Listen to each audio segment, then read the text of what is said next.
السلام عليكم ورحمة الله وبركاته. ازيكم يا حبايب قلب؟ عاملين ايه؟ يا صباح الفل والهنا والسعادة على قلوبكم يا حبايب قلب. النهارده ان شاء الله جاي لكم فيديو جديد وبروتين جديد وبرغاوي وكل حاجة حلوة حبايب قلب. عايزاكم بقى ايه؟ اول ما نبدأ الفيديو بتاعنا ننزل كده في الكومنتات نصلي على الرسول عليه الصلاة والسلام. اللهم صل وسلم وبارك على سيدنا محمد وعلى آله وصحبه أجمعين. اللهم استرنا فوق الارض وتحت الارض ويوم العرض عليك انا وكل حبايبي وكل اللي بيسمعوني في كل مكان.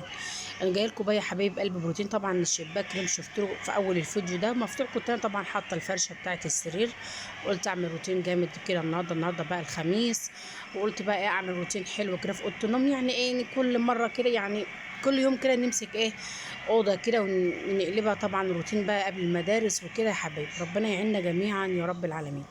طبعا طلعت الفرشه كده في الشمس يا حبايب قلبي الشمس، واللهم صل على النبي. دخلت بقى كده ايه على التسريحه زي ما انتم شايفين، خليتها بقى ايه يا حبايب قلبي رغاوي رغاوي رغاوي رغاوي يا اخواتي. تمام، قولوا تمام يبقى تمام ان شاء الله. مسحت طبعا كده التسريحه، الازاز بتاع التسريحه طبعا كان عندي يعني ايه متبهدل شويه، فمسكته بقى كده ايه فوقته كده وخليته يعني ايه بصوا يقول لي تسلم ايدك. تمام.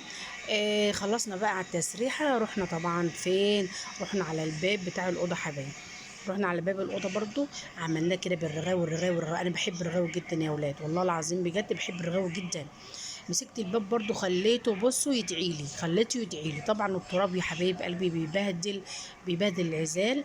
يعني لو سبت العزال فتره من غير ما تمسحيه، سواء العزال الشبابيك البيبان، طبعا التراب بيفضل عليهم. وطبعا انا ما بحبش موضوع التراب ده بجد. انا بحب الحاجه كده تكون نظيفه، وحتى يعني ايه تكون راحه نفسيه كده. ما زعلوش مني، مش شرط مثلا ان انا ابقى قاعده في بيت واقول لكم ايه يعني كل حاجه فيه غاليه. لا لا بالعكس، انا احب الحاجه البسيطه واحب يعني الموجود يا جماعه. الموجود احنا الحمد لله في نعمه وفضل من عند ربنا، غيرنا طبعا ساكن بالايجار. احنا نحمد ربنا ان احنا قاعدين في ملكنا وفي بيتنا. وطبعا يا حبايب قلبي نحمد ربنا على كل شيء. تعالوا بقى نرجع للفيديو بتاعنا. مسكت الباب بتاعي خليته ينور باب الاوضه يا حبايب قلبي، والله العظيم يعني بقى يسرق كده. والله العظيم بقى فله شمعة منور، والله العظيم بقى فله، بقى يدعي لي بصراحه. لا وعملنا الباب كمان. لا قلنا ايه بقى، قلنا يلا بقى على المجهود الجامد. دخلنا برضو على السرير، شلنا المرتبه. بجد المرتبه دي تقيله جدا جدا جدا يا حبايبي والله. إيه طبعا ما كانش حد موجود معايا في البيت الا الولاد، وطبعا ما يقدروش ان هم يشيلوها معايا، فيا ربنا عني يعني والحمد لله. وشلتها، شلت المرتبه كده وحطيتها طبعا على جنب، وشلت الالواح بتاعت السرير. قلنا برضو كده ايه تنظيفها بقى، ما هي تنظيفه بقى يوم الخميس نهايه الاسبوع برضو، وتنظيفه المدارس ان شاء الله. شلت بقى الالواح كده وحطيتها برضو في جنب. وهنجيب طبعا الايه المقشه بتاعتنا الجميله، وهنحوش بقى يعني ايه اي تراب كده على السرير على الشباك كده بالمقشه كده وايه واعملي كده ايه. المهم يا حبايبي ايه جبت بقى المقشه بتاعتي الحلوه وكنست طبعا تحت السرير. ما اكذبش عليكم، انا بقالي فتره، يعني بقالي اقول ايه مش فتره كبيره، يعني فتره بسيطه يعني ما شلتش طبعا المرتبه دي لانها طبعا تقيله جدا. فايه بتتعبني لما انا بشيلها وبتوجع لي ظهري. تمام. المهم بقى ايه شلتها وقلت يلا بقى يا ابو محمد اشجعي كده وربنا يعينك ان شاء الله. وربنا بيعين والله العظيم. وسموا بالله كده واذكروا الله وصلوا على النبي كده. اول ما تبداوا في الحاجه يا حبايب قلبي هتلاقوا والله العظيم كل حاجه سهله معاكم، والا بذكر الله تطمئن القلوب. جبنا بقى ايه، جبنا الجرد الشرشوبه بتاعنا الجميل وحطينا فيه بقى إيه شويه اريال كده بحبه ميه، ويلا تشك تشك تشك كده يا حبايبي. ايه قعدنا يعني بصوا رغاوي رغاوي رغاوي. طبعا الرغاوي يعني مش باينه لكم قوي، الكاميرا مش مبيناها قوي، بس والله العظيم يا اولاد انا كنت هاخد حته عوز. بس الحمد لله ربنا ستر. وكمان ايه كمان التليفون وقع من على الستاند، والله العظيم كان نفسي ان انا اجيب لكم المقطع ده.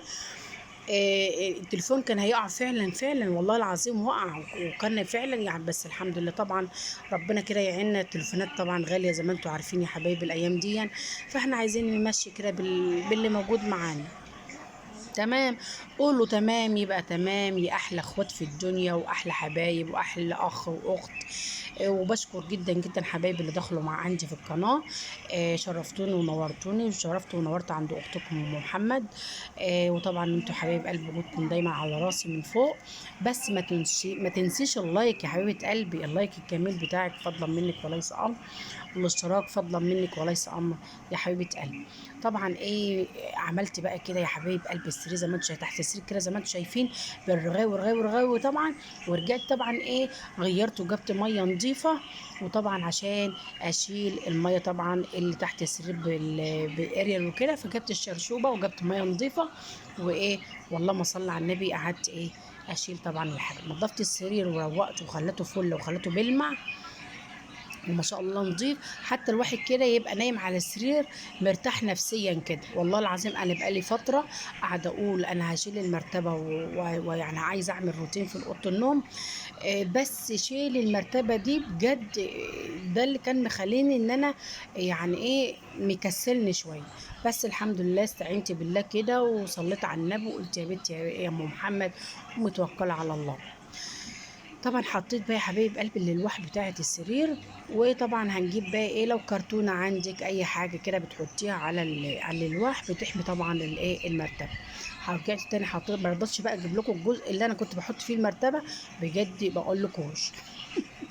المهم يا حبايبي بقى حطينا المرتبه بتاعتنا تاني، وقلنا بقى نفرش ملايه جديده. امال احنا هنحط الملايه القديمه؟ لا طبعا ما ينفعش، لازم نحط ملايه جديده حبايب قلبي.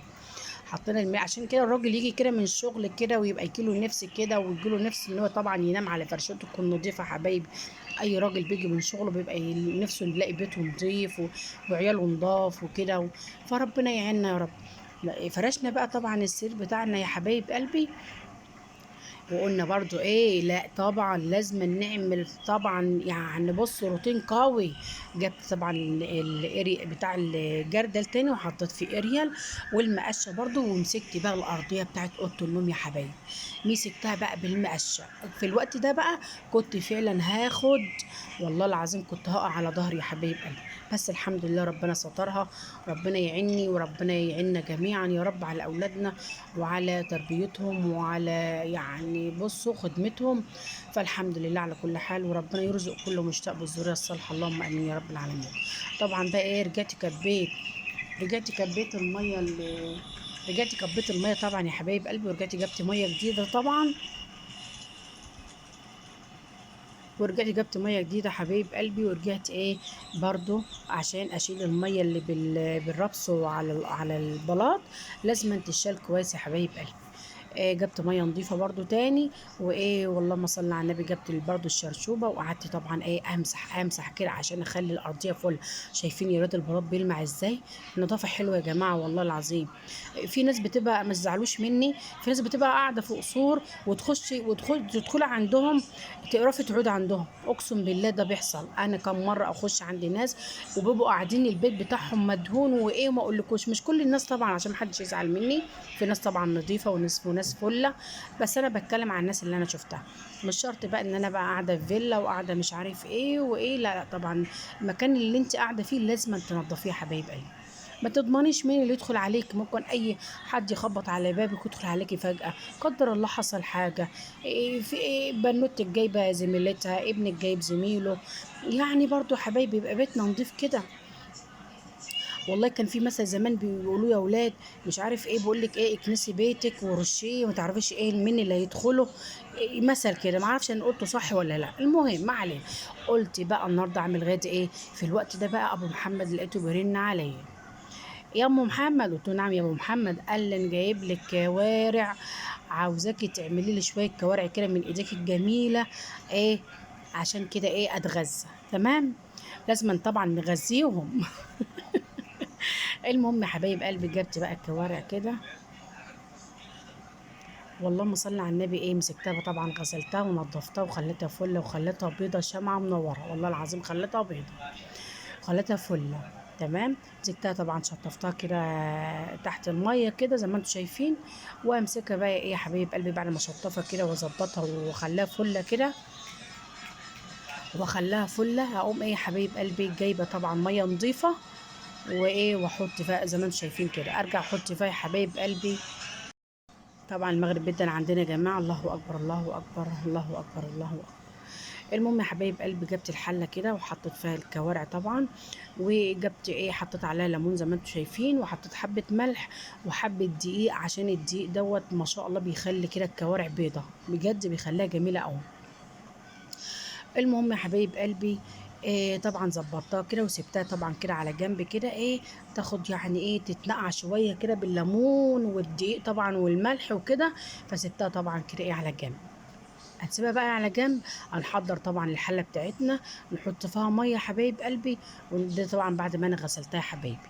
هنجيب بقى الميه، نسيبها بقى طبعا تسخن كده، وننزل فيها البصل بتاعنا، الثوم، الطماطم، ورق اللورة، حبهان، اللهم صل على النبي، ايه تاني يا ولاد فكروني، الفلفل الاسود. وسبت طبعا سبتها يا حبايب قلبي تغلى شويه كده، وبعدين اقوم رايحه نازله طبعا بالكوارع بتاعتنا الحلوه. شايفين يا ولاد بيضه ازاي، ما شاء الله، بألف هنا اللي كان منها. نزلتها طبعا يا حبايب قلبي في الميه، وسبتها بقى تنتعش مع نفسها. طبعا قشطت طبعا الرغوه اللي بتبقى تطلع منها دي، الرغاوي دي او الريم زي ما انتم بتسموا. وطبعا شايفين يا حبايب قلبي الشوربه عامله ازاي، ما شاء الله جميله جدا. وعملت جنبها بقى صينيه بطاطس كده تستاهل بقكم.